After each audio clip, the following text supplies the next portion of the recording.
Periods irregular है, acne है, weight gain भी हो रहा है और अनवांटेड फेशियल हेयर भी है और डॉक्टर ने आपको कहा है कि आपको पीसीओडी है, पर डोंट वरी, मैं आपको सिंपल लैंग्वेज में समझाऊंगी कि पीसीओडी क्या होता है एंड आयुर्वेदा इसे कैसे ट्रीट करता है। पीसीओडी यानी polycystic ovarian disease. Poly means multiple, बहुत सारे। सिस्टिक मीन्स गांठें जो सिस्ट हो जाती है, यानी जिसमें ओवरीज में सिस्ट हो जाती है उसको पीसीओडी कहते हैं। ये सिर्फ ओवेरियन डिजीज नहीं है, जब इसमें मल्टीपल सिस्टम इन्वॉल्व हो जाते हैं तो इसको पीसीओएस यानी पॉलीसिस्टिक ओवेरियन सिंड्रोम कहते हैं। नॉर्मली हर मेंस्ट्रुअल साइकिल में ओवरी से कुछ फॉलिकल्स मैच्योर होकर एग रिलीज करते हैं और इस एग से या तो प्रेगनेंसी होती है या फिर मेंस्ट्रुअल फ्लो होता है। इसमें आपने ये सब टर्म्स भी सुनी होंगी कि आपको इंसुलिन रेजिस्टेंस हो गया है, मेल हार्मोन्स बढ़ रहे हैं, लेकिन ये सब होता क्या है? पीसीओडी एक लाइफस्टाइल डिसऑर्डर है, यानी ये सब क्यों होता है? जब आप highly refined carb, sugary food या फिर मैदे वाली चीज़ें, कार्बोनेटेड ड्रिंक्स ये सब ज़्यादा लेते हैं, या फिर सेडेंट्री लाइफस्टाइल है, कोई फिजिकल एक्टिविटी नहीं करते, स्ट्रेस ज़्यादा है, पुअर स्लीप है। इन सब कारणों से हमारी बॉडी इंसुलिन रेजिस्टेंट हो जाती है, यानी कि हमारी बॉडी इंसुलिन को रिस्पॉन्ड करना बंद कर देती है और पैनक्रियाज इंसुलिन बनाता रहता है। इसकी वजह से ओवरीज में सिग्नल जाता है और वहाँ पर एंड्रोजन्स यानी कि मेल हार्मोन्स बढ़ते रहते हैं and also all other hormones जैसे कि एस्ट्रोजन, एफएसएच, एलएसएच सब डिस्टर्ब हो जाते हैं। इस हार्मोनल डिस्टर्बेंस की वजह से फॉलिकल्स ग्रो नहीं कर पाते और एग रिलीज नहीं होता और वो सिस्ट बनने लगते हैं, जिसकी वजह से प्रेगनेंसी भी नहीं हो पाती, उसमें भी दिक्कत आती है और मेंस्ट्रुअल फ्लो भी इफेक्ट होता है। पीरियड्स या तो बहुत जल्दी आने लगते हैं या फिर बहुत देर बाद आते हैं, 2-4 महीने तो आते ही नहीं हैं। इसमें जो ब्लीडिंग है कम भी हो सकती है या बहुत ज़्यादा भी हो सकती है।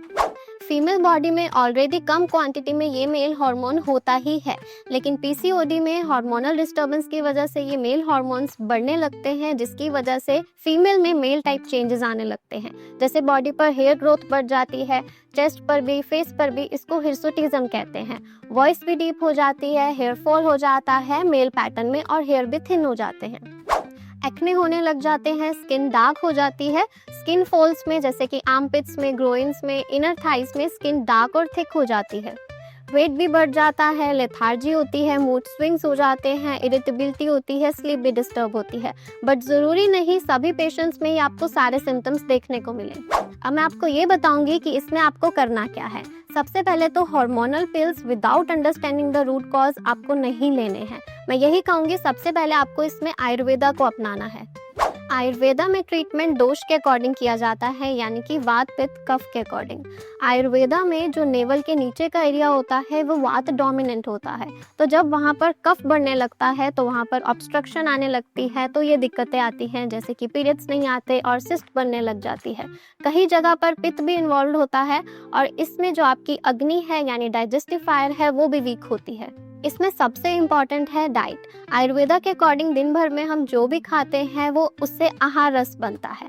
आयुर्वेदा में सप्त धातु बताई गई है, यानी 7 टिश्यूज बताई गई है, जिसमें पहला धातु है रस धातु और उससे आगे की धातुएं बनती है जैसे कि रक्त, मांस, मेद, अस्थि, मज्जा, शुक्र। इसमें जो पहली धातु है रस धातु है, उसकी उप धातु को आर्तव बताया गया है। तो अगर आपका आहार रस अच्छा होगा, आपकी डाइट अच्छी होगी, तो आपका मेंस्ट्रुअल फ्लो भी अच्छा होगा। तो इसलिए न्यूट्रिएंट रिच बैलेंस डाइट लें जिससे आपकी डाइजेस्टिव फायर भी डिस्टर्ब ना हो। सिंपल लैंग्वेज में कहूँ तो आयुर्वेदा ये कहता है कि हम जो भी खाते हैं उससे सबसे पहले रस धातु बनता है, यानी बॉडी का पहला न्यूट्रिशन लेयर। तो अगर हमारी डाइट ही नहीं अच्छी होगी तो जो बेसिक न्यूट्रिशन लेयर है वो ही वीक बनेगी। तो इसलिए इसमें सात्विक, लाइट, आसानी से पचने वाली वार्म होम कुक फूड ही लें। अब कई लोग ये पूछते हैं कि क्या इसमें डेयरी प्रोडक्ट्स ले सकते हैं। आयुर्वेदा के अकॉर्डिंग ये कंडीशन कफ के कारण होती है, तो जिन कारणों से कफ दोष बढ़ता है वो इस कंडीशन को और वर्स करेगा। जैसे मिल्क है, मिल्क हैवी होता है, कफ दोष को बढ़ाता है। दही भी हैवी होती है, कफ दोष को बढ़ाती है। Butter milk is okay to take. Paneer and cheese भी आप मॉडरेशन में ही लें, बट देसी घी आप ले सकते हैं क्योंकि उससे डाइजेशन इंप्रूव होता है। Excess sugar, fried food, junk food या फिर हैवी फूड ये सब कफ दोष को बढ़ाते हैं।